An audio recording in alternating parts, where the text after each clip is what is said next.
Fala galera, eu sou o Patrick do canal Biolodúvidas, seu professor de Biologia aqui no YouTube, aonde eu posto aqui no meu canal aulas para o ensino fundamental, aulas para o ensino médio e aulas para o ensino superior.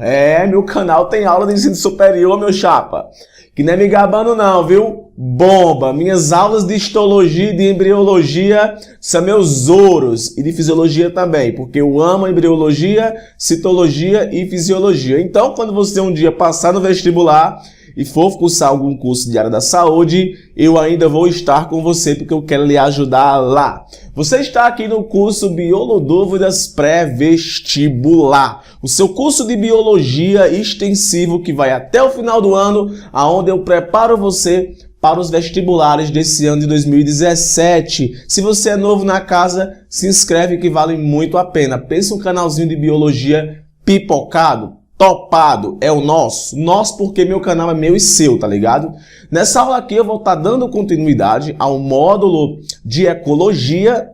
Para quem está no curso, tá acompanhando, se caiu aqui de paraquedas. Essa aula para você serve do mesmo jeito e eu vou falar nessa aula dos famosíssimos ciclos biogeoquímicos, que são os ciclos dos elementos químicos importantes para a composição dos seres vivos. Como é que eu adquiro esses elementos químicos? Aí você vai ver o ciclo do carbono, o ciclo do oxigênio, o ciclo da água, o ciclo do nitrogênio, também tem o ciclo do fósforo e também tem o ciclo do cálcio. Como é que esses compostos são incorporados pelos seres vivos? Nessa aula eu vou enfatizar os que mais caem em vestibular, que é o da água, que é o do carbono / oxigênio, e o do nitrogênio, porque dentro do carbono, do ciclo do carbono e do oxigênio, eu abordo o efeito estufa, o aquecimento global, que isso vai cair esse ano, e também abordo a questão do buraco na camada de ozônio, que é outro tema que também não tenho certeza que pode cair por conta das teorias que são contra a existência desse buraco, mas eu também vou falar desse buraco. Eu não vou falar nessa aula do ciclo do fósforo e nem do cálcio, que não caem com tanta frequência. Então, para não lhe confundir, eu não vou nem citar esses dois ciclos. Então, pega a tua caneta, pega o teu caderno e vem comigo aí aprender ciclos biogeoquímicos, os ciclos que eu acredito que podem cair na prova do vestibular nesse ano de 2017. Roda a vinheta, Charles Darwin.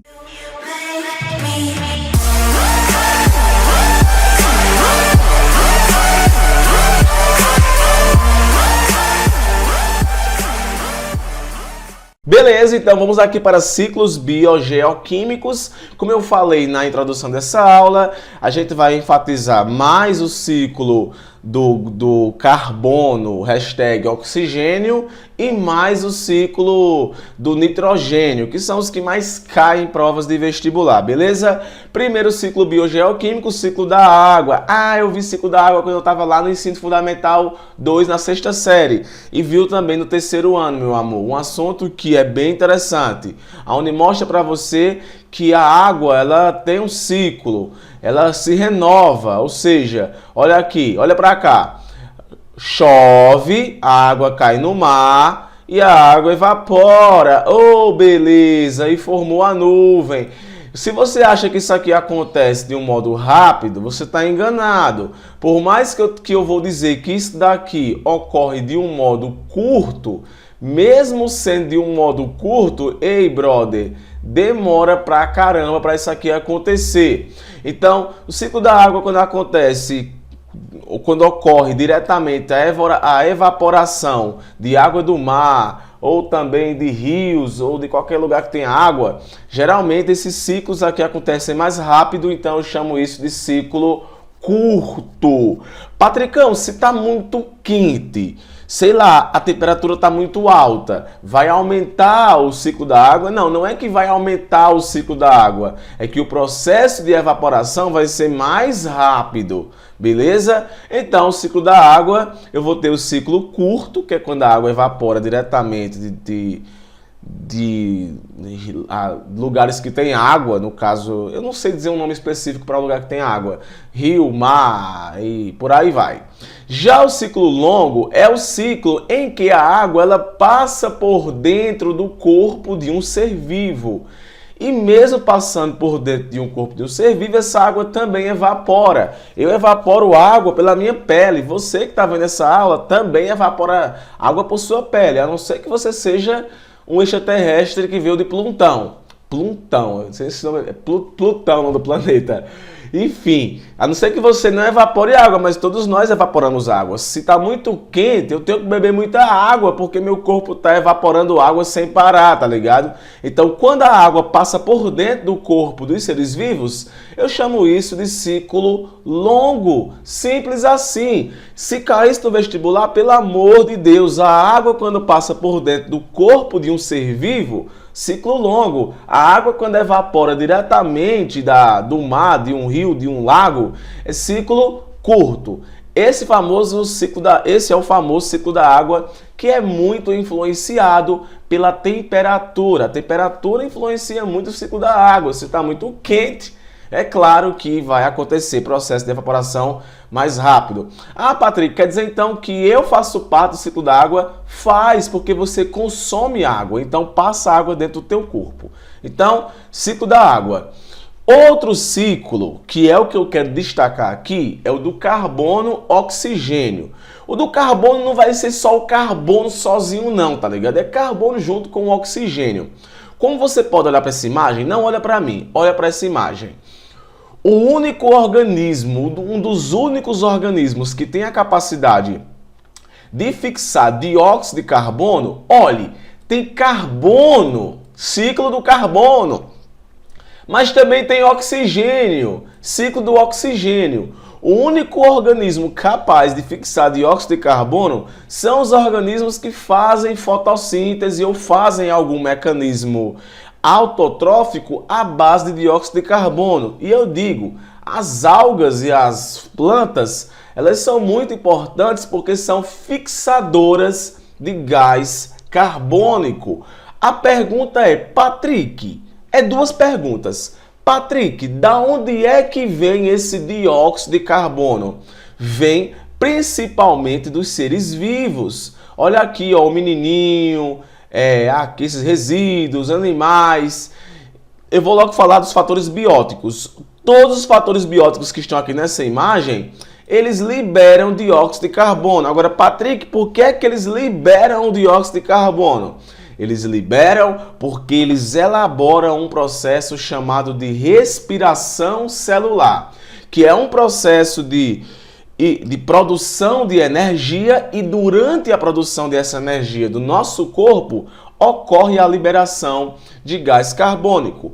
O ciclo do carbono e do oxigênio está ligado diretamente ao metabolismo celular, ao processo de respiração celular e de fermentação, que ambos os processos liberam dióxido de carbono. No caso, ó, esse dióxido de carbono que eu estou liberando aqui, que sai durante a minha expiração, isso acontece porque meu corpo está produzindo energia. Se eu fechar aqui minha respiração, tampar, a concentração de gás carbônico vai aumentar dentro do meu corpo. E eu vou ter que retirar minha mão e vai sair aqui um rio de dióxido de carbono.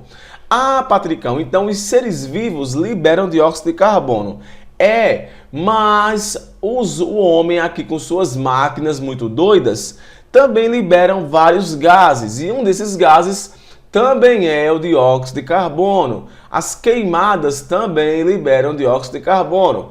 O vegetal, por mais que ele fixe dióxido de carbono, ele também libera dióxido de carbono. Mas é claro, meus queridos, que em uma análise aqui mais detalhada, as empresas, as indústrias liberam muito dióxido de carbono, mais do que qualquer fator biótico.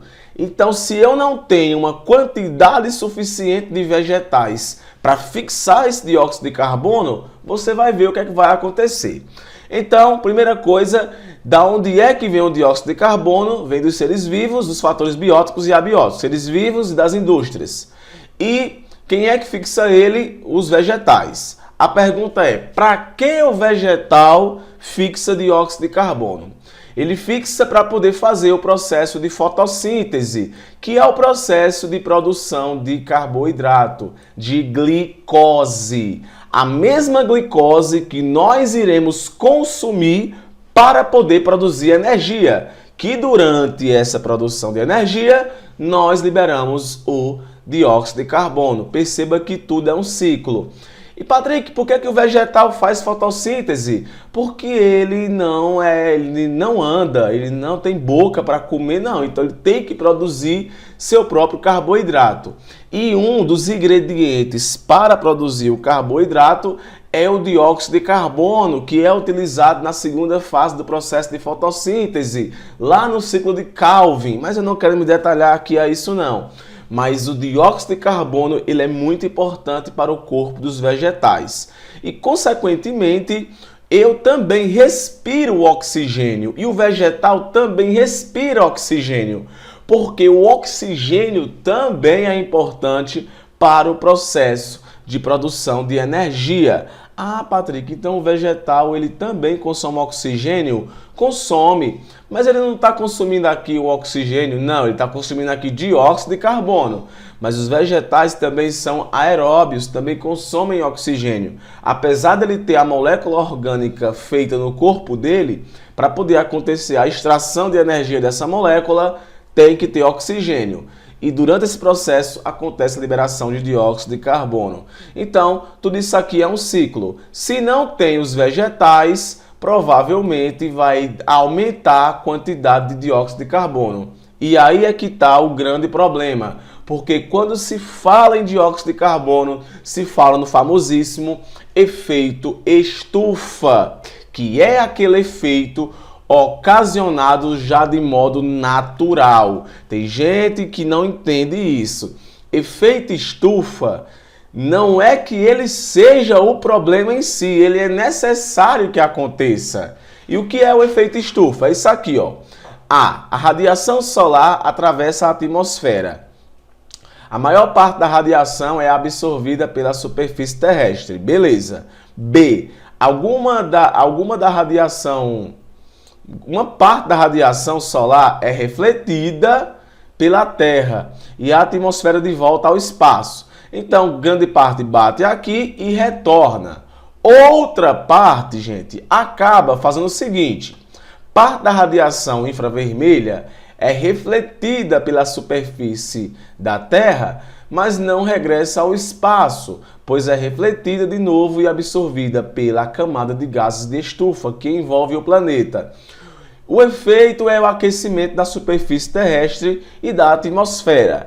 Patrick, quais são os gases que contribuem para que aconteça esse lance aí de grande parte da radiação não sair da Terra? São os gases que eu chamo gases do efeito estufa. Aí vai ter o gás carbônico, deixa eu ver se eu coloquei a imagem. Não. Vai ter o gás carbônico, vai ter o metano, vai ter o CFC, vai ter vários. Mas se caso te pergunte quais são os dois principais gases do efeito estufa, marque dióxido de carbono e metano. O metano ainda é pior do que o dióxido de carbono. E o metano ele é eliminado pelas vacas, pelos animais, pelos peidos dos animais. E aqui, ó, as emissões anuais de gases do efeito estufa, da onde é que vem? 17% vem da indústria, 14% vem de transportes, geração de energia 21%, aí aqui vem no próprio tratamento de resíduos 4%, 10% desmatamento, agricultura 13%, produção de combustíveis fósseis 11%, enfim, tudo vai acontecer liberação de dióxido de carbono. Beleza? Próximo ciclo é o famosíssimo ciclo do nitrogênio. Um ciclo que é bem interessante, mas eu vou enfatizar aqui o que adora cair em vestibular, para você poder também não perder tanto tempo aqui nessa aula. Preste bem atenção. As proteínas, o DNA, a proteína DNA, o ATP, essas moléculas, elas têm nitrogênio em sua composição. Nitrogênio, esse daqui, ó, nitrogênio. A pergunta é como esse nitrogênio ele é incorporado pelos animais? Como? Pelos seres vivos de um modo geral. Como é que ele é incorporado? Porque os animais e as plantas, por exemplo, não têm a capacidade de fixar dióxido de carbono. Não respira nitrogênio gasoso. Então, como é que esse nitrogênio gasoso ele vai ser incorporado no nosso corpo se a gente não consegue assimilá-lo através do gás para poder incorporar as moléculas orgânicas? Então, para que aconteça essa assimilação do do nitrogênio gasoso, é necessário que ocorra transformações, onde ele deixe de ser um gás e passe a ser uma molécula orgânica, dessa forma seja assimilado. Para isso, a gente precisa de uma bactéria. São as famosíssimas bactérias nitrificantes, que são bactérias que têm a capacidade de fazer a fixação do nitrogênio gasoso. Eu estou colocando aqui diretamente o que acontece, o que cai em prova, o nome das bactérias e o que é que elas fazem. Se liga só, a bactéria ela fica no solo e principalmente na raiz das plantas. Deixa eu só mostrar aqui uma imagem para vocês. Espera aí, viu? Deixa eu mostrar aqui. Tá? Deixa eu descartar esse daqui. Espera aí. Deixa eu ir aqui, fazer aqui um negocinho para ficar melhor. Cadê a animação? Beleza, pronto. Deixa eu voltar aqui. Ó, primeiro, antes de tudo, o nitrogênio ele pode ser obtido de duas formas. Ele pode ser obtido da forma gasosa ou ele pode ser obtido da forma proveniente da decomposição. Então, note, tanto da forma gasosa como na decomposição, ele pode ser obtido. Geralmente, grande parte é obtido da decomposição, mas também uma outra grande parte pela fixação. Eu vou falar aqui diretamente da fixação. Essa fixação de oxigênio gasoso, ele é elaborado por uma bactéria chamada de Rhizobium. Essa bactéria Rhizobium é uma bactéria do nitrificante que tem a capacidade de fixar o nitrogênio gasoso. Quando essa bactéria fixa o nitrogênio gasoso, algumas transformações acontecem e ela acaba transformando esse composto gasoso em nitrito. E tá aqui o nitritozão sulfilesão. Esse nitrito, ele acaba sendo novamente transformado em outro composto por outra bactéria. Aqui chamamos de bactérias... Não, desculpe, aqui não é nitrito, aqui é amônia. A bactéria, no caso Rhizobium, ela transforma o nitrogênio gasoso em amônia. E essa amônia, ela vai ser transformada em nitrito. Perdão, pessoal, porque eu me confundi aqui com as fórmulas. Ai, Patrick, que professor que erra. Não, tô errando não, cara. Não sou uma máquina, não. A gente aqui é ao vivo. Eu gravo aqui ao vivo e eu mesmo... não é que eu quero passar para você uma espécie de ele não tem propriedade no que fala. Não, é porque, infelizmente, a gente é cego. Eu não vi que aqui era amônia. Posso confundir, não sou perfeito. E eu faço questão de não colocar corte para você ver que também que eu não sou esses fodão todo não. Sou normal. Então, a bactéria Rhizobium, ela converte o nitrogênio gasoso em amônia. E existe uma bactéria chamada de nitrosomonas que converte a amônia em nitrito. E a bactéria Nitrobacter transforma o nitrito em nitrato. E é esse nitrato que vai ser assimilado pelas plantas e, consequentemente, pelos animais através da alimentação. Esse nitrato também pode passar por um processo de desnitrificação, que é quando esse nitrato ele pode voltar a ser nitrogênio gasoso. Então perceba que bactérias são bem importantes para as transformações desses compostos nitrogenados. Aqui está mostrando que a amônia também pode ser também assimilada pelos vegetais de modo direto, mas principalmente o nitrato é assimilado e não a amônia. Mas a amônia também mas o nitrato também é porque ele é proveniente dos processos feitos pelas nitrosomonas e as nitrobacter.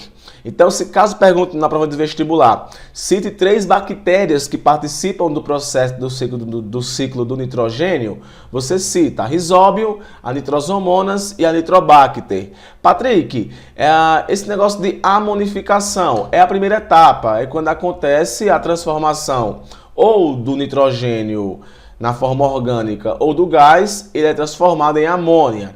Aí acontece a nitrificação, que vai transformar em nitrito a partir das nitrosomonas, e depois as nitrobacter vão transformar o nitrito em nitrato. Esse é o famosíssimo ciclo do nitrogênio. Agora, um detalhe importante é que existem alguns vegetais que facilitam aí a questão de existência de bactérias nitrificantes. Aí eu vou citar as famosas leguminosas. As leguminosas, como amendoim, arroz, esses vegetais, eles acabam auxiliando na fixação de dióxido de carbono. Eu chamo isso de rotação de cultura, ou também chamado de rodízio de culturas. Ok, pessoal? Esse é o famosíssimo ciclo do nitrogênio e, como eu falei agora há pouco, os que mais caem são do nitrogênio e do gás carbônico. Ah, Patricão, tu não citou a questão do buraco da camada de ozônio, que também está relacionada ao ciclo do oxigênio. Verdade, só que as informações estão mudando muito com o tempo e com relação ao buraco da camada de ozônio tem diversas teorias conspiratórias em cima de se realmente ela é promovida pelos que os livros dizem. Mas basicamente o buraco na camada de ozônio se dá por causa que alguns compostos como CFCs, eles reagem com o oxigênio produzindo água e ozônio. E isso acaba não sendo interessante porque, ou melhor, reagem com o ozônio, produzindo oxigênio e água. O ozônio é o O3, ele já se encontra na nossa atmosfera lá. Eles são importantes para poder proteger a gente contra a ação de raios ultravioletas e tudo mais. E o que é que acontece? O ozônio é O3. Esse composto aqui ele pode reagir com compostos chamados de CFCs. Por que tu não colocou uma imagem, Patrick? Porque isso aqui não vai cair no vestibular. CFCs, ele reage com os CFCs, e transforma o ozônio em oxigênio e água, beleza? Se a camada de ozônio tá ficando sem existir, lógico que a proteção que existe contra a radiação dos raios ultravioletas, ela vai diminuir. Então, gente, era isso que eu queria comentar para vocês. Uma aula bem... Bicho, minhas aulas são totalmente desopiladas e totalmente sem um textozinho decorado. Aqui a gente conversa de olho por olho, dente por dente. Espero que você tenha gostado. Não esquece de se inscrever no meu canal e não esquece também de me seguir nas redes sociais. Eu sou o Patrick do canal Biolodúvidas. Fico por aqui, valeu e até a próxima aula.